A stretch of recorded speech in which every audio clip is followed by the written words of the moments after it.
बच्चों, भगवान श्री कृष्ण ने अपने बचपन में अनेक लीलाएं की हैं। उनकी प्रत्येक लीला बहुत ही रोमांचक है। आज हम उनके बचपन की कहानी सुनेंगे। कान्हा की माता यशोदा कान्हा का बहुत लाड प्यार करती थी। वैसे तो नंदजी और यशोदा माता के घर में अनेक सेवक थे, परंतु बालकृष्ण की प्रत्येक सेवा यशोदा माता स्वयं करती थी। एक दिन यशोदा माई ने घर की सभी दासियों को दूसरे कामों में लगा दिया और कान्हा को माखन खिलाने के लिए स्वयं दही मथने लगी। तभी कान्हा अपनी माई के पास आए। उन्होंने यशोदा माता को दही मथने से रोक दिया और स्वयं उनकी गोद में कूदकर चढ़ गए। यशोदा माई कान्हा को दूध पिलाने लगी।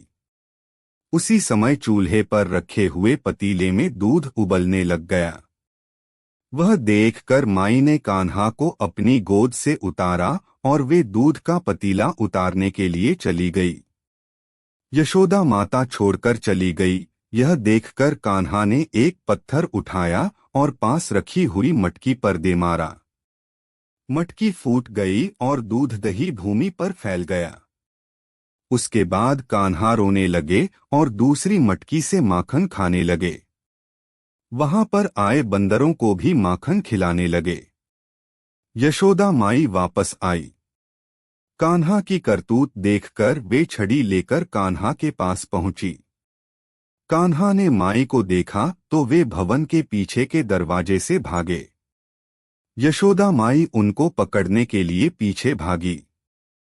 जब कान्हा ने देखा कि माई थक गई है, तब वे एक जगह खड़े हो गए ताकि माई उन्हें पकड़ सके।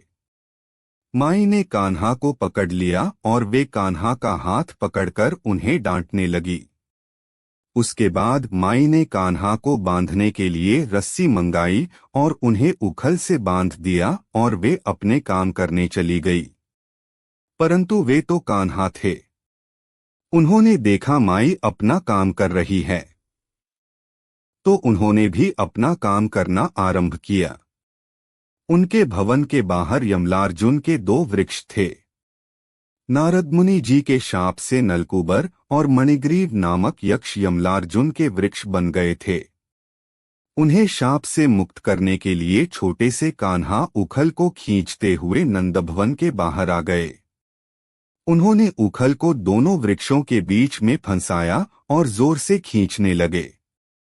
कृष्ण तो साक्षात भगवान थे, इसलिए बालक होते हुए भी उन्होंने अपने शक्ति से दोनों वृक्ष गिरा दिए। भयानक आवाज हुई। उन वृक्षों में से दिव्य पुरुष प्रकट हो गए जो नलकूबर और मणिग्रीव यक्ष थे। भगवान श्री कृष्ण ने उन्हें शाप मुक्त कर उनका उद्धार किया, इसलिए दोनों ने उनके चरणों में कृतज्ञता व्यक्त की और अपने धाम को चले गए।